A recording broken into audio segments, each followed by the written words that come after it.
Hello guys, kamusta po? Magluluto po ng tortang manok si mama ko. Ano po guys? Piniprepare na niya yung mga sangkap. Mag-iwa po siya ng sibuyas, bawang,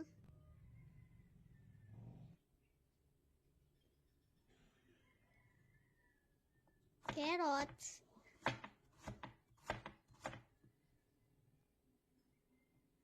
patatas. Pantay-pantay lang po ang katulad ng carrot, kalamansi. Sunod naman po magpainit ng mantika.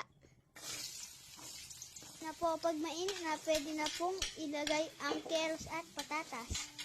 Wala na pong available na bell pepper. Kaya din na nilagyan ni mama ko. Halu-haluin lang po.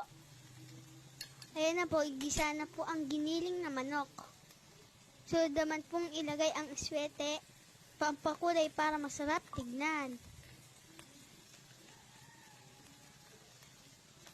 Ayan na po, binubuhos na po ng mama ko.